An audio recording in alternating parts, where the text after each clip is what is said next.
Welcome to Tutorial Tuesdays with Mommyish, where we try and hook you in with the sound of my voice. Now sit back and relax, because you deserve it. Hi there, this is Leah from Mommyish, and today I have a fun tutorial for Tutorial Tuesday, and it has to do with making elements do what you want them to do, instead of doing what they seem to want you to do.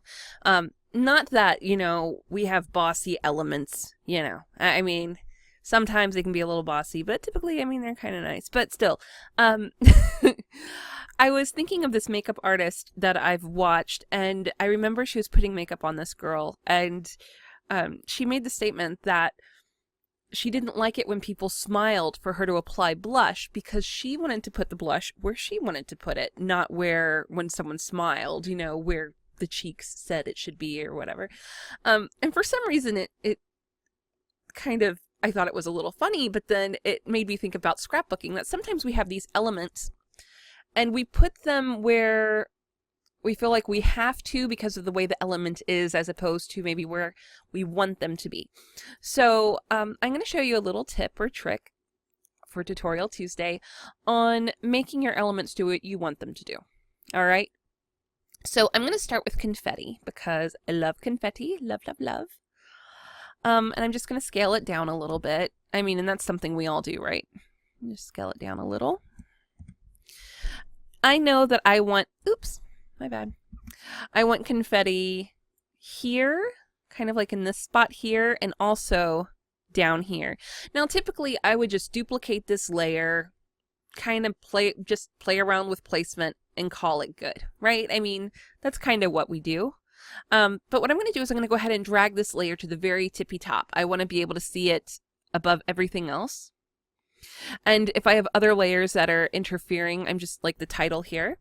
I'm going to just go ahead and turn off those layers so we don't see them right now. I just, changed their visibility. They're still there, no worries. So what I like to do is I take my polygonal lasso tool, or you could take just your selection tool, depending what you feel most comfortable with, or just your regular lasso tool. I'm going to zoom in a bit to make sure that I'm not cutting the confetti, because I don't want to cut the confetti pieces. I just want to move them into different places. And when you have elements like this, it's really easy to kind of get them to do what you want them to do. So I'm just going to select this area here, and you see I'm just making little points along the way to grab what I want. I'm then going to remember that right now my Photoshop program is thinking of it as kind of a smart layer, so I'm going to go ahead and rasterize or simplify that layer. Then I'm going to click it and cut it away and place it over here. So I kind of want that little spot right there, but I don't think I'm done yet. I still think I want to move little clusters and pieces into different areas. So I'm just going to keep cutting around different spots like that and placing them where I want them to be, not where the element is telling me it's supposed to be. Right? So that time I just used my rectangular lasso tool. There's a few little spots right there that I could reuse. So I'm going to take these guys right there. Oops, I had not deselected before. Naughty me. All right. I'm going to take this guy here and we're going to drag this one up maybe like that. And I think I'm going to take this one here and put it over there in the middle so it doesn't feel so just all the little black pieces are over there and all the little newspapery pieces are over here. So I'm going to take this guy. I'm going to plop him over there. What do you think? Maybe I should put him like right there. Yeah, I think right there looks better. All right, so what has that done? That has allowed me to use one element and just move things around a bit to where I would like them to be. I'm still not 100% satisfied with this. I think I want to pull these guys in a bit more. And in doing so, let's see, I'm just going to select this area because I do like how that one down there is.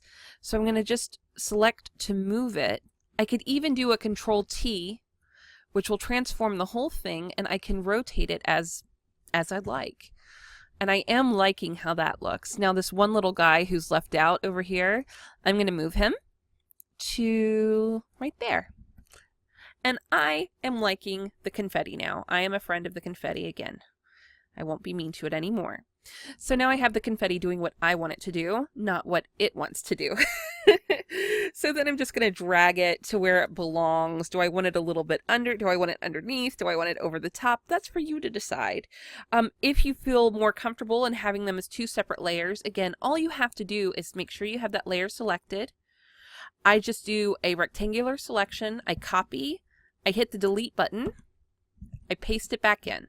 So now these are two separate little element layers that we could move around at will.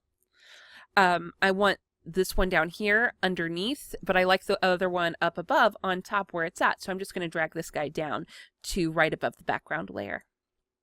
All right, we can do the same technique using other elements such as stitching.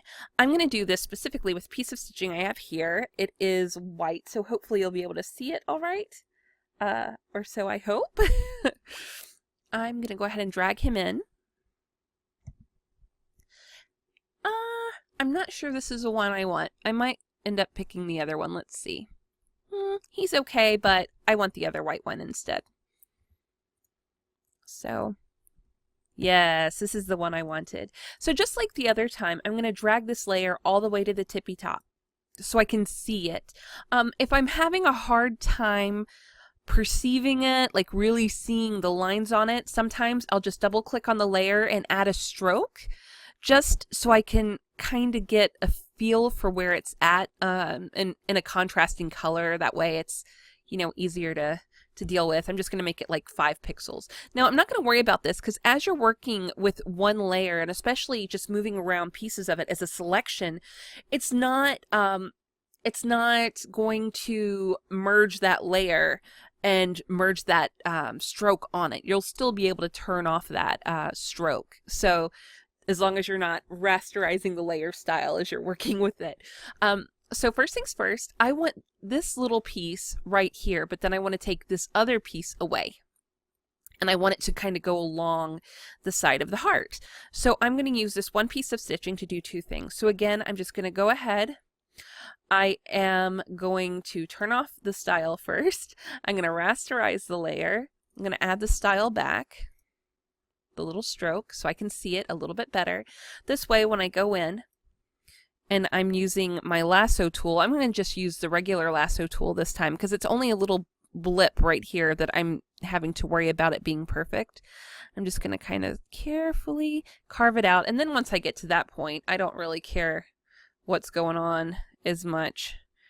Now, I wasn't able to see what was happening on that other part, but if I didn't get all of it, I can just hit my shift key or whatever to just add that part into the selection. All right. But as I'm thinking about this, I'm like, well, I want to keep this part and I want to take the other piece away. So instead, I'm going to go ahead and I'm going to go to select and then inverse because I did it the wrong way. Please forgive me. And once I've inverted it, that means it's going to take this piece here instead. So we're going to go ahead and we're taking this guy. I'm going to do Control T to move him and rotate him because like I said, I want him to be over here on the side. Now, because a heart is not a perfect straight angle, it curves a little bit. I'm going to have to do a little bit more editing on this guy. So we're going to stop right there. I'm going to turn off the style and I'm going to zoom in a little bit right here to the edging. I might tell you guys a bit about this layout in a second, though you can probably read it right this second. So here we are here. What we're going to use is our puppet warp tool. I'm going to anchor this spot right here. I'm going to anchor right here. And then I'm going to come here all the way to the edge to create a new anchor point. And this is the point I'm going to use to pull him in to where I want him to be. Just like that. Really easy. And then hit enter. So now the stitching is going along the side just how I'd like it. And then I still have this other stitching right here. This is all from the same element. I just decided I wanted to use it twice in different parts of it. So it looks like 2 unique elements, right? That's fun. So now all I have to do is add drop shadows to it and call it pretty much good. This layout for me is special because my husband and I are going to be celebrating our second fifth anniversary. Our second fifth one. That makes sense. It probably doesn't make sense. My husband and I were married for 7 years and then we divorced. and we're divorced for 2 years, and then we got remarried. And so this is going to be our 5th anniversary of our second marriage to each other. And I thought it would be a fun layout to make for the month of challenges, because one of them is a journaling challenge, and I have a lot to say about that and the person I was at the time and who I am now. So that's what this layout's about. So it has me and my husband when we first got engaged. I was 20 and he was 25. Then we have us remarrying a bit later. I think I was 29 at the time.